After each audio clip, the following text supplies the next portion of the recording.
Hello दोस्तों, सभी को मेरा नमस्कार। आज हम संज्ञा के बारे में पढ़ेंगे। संज्ञा के भाग सभी के बारे में विस्तृत रूप से चर्चा करेंगे और मैं आशा करता हूँ सभी को मेरा पढ़ाया हुआ अच्छा लग रहा हो, तो मेरे चैनल को सब्सक्राइब करें। संज्ञा की परिभाषा। संज्ञा किसी जाति, द्रव्य, गुण, भाव, व्यक्ति, स्थान और क्रिया आदि के नाम को संज्ञा कहते हैं। जैसे एग्जाम्पल तौर पर पशु क्या है? एक जाति है। सुंदरता क्या है? एक गुण है। व्यथा क्या है? एक भाव है।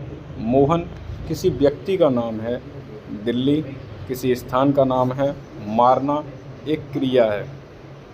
संज्ञा को 5 भागों में बांटा गया है: व्यक्तिवाचक संज्ञा, जातिवाचक संज्ञा, समूहवाचक संज्ञा, द्रव्यवाचक संज्ञा, भाववाचक संज्ञा।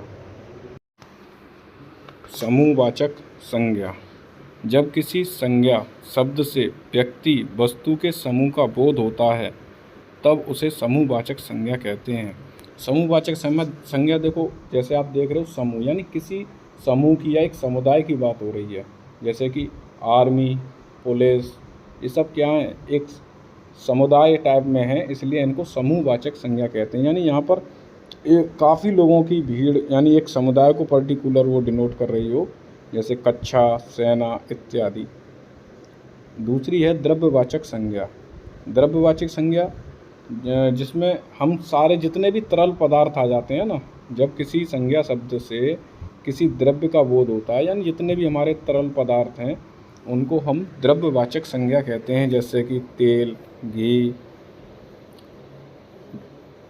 लोहा, पानी इत्यादि।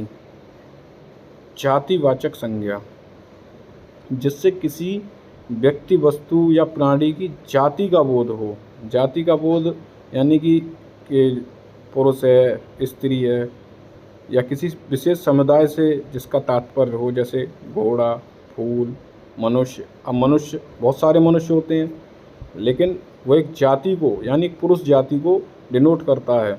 जैसे स्त्री, बहुत सारी स्त्री होती हैं, वृक्ष इत्यादि। व्यक्तिवाचक संज्ञा।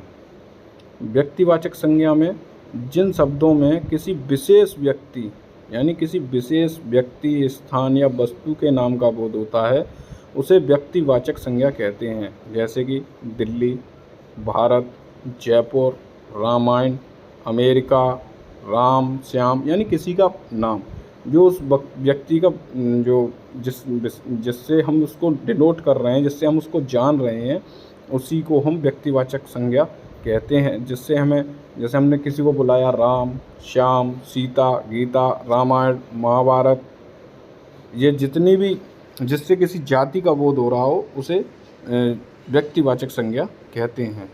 भाववाचक संज्ञा, यानी जिसमें हम किसी के भावनाएं होती है ना, जैसे किसी का दुख, सुख, बुढ़ापा, जवानी, इसके हाव भाव देखकर हम जिससे पता करते हैं उसे ही हम भाववाचक संज्ञा कहते हैं। यानी भाववाचक संज्ञा जिस संज्ञा शब्द से किसी गुण, दोष, भाव अथवा दशा का बोध होता है उसे भाववाचक संज्ञा कहते हैं। जैसे कि बचपन, जवानी, बुढ़ापा, महत्ता, सुंदरता, मधुरता, सत्य, कोमल इत्यादि, ये सब भाववाचक संज्ञा में आते हैं।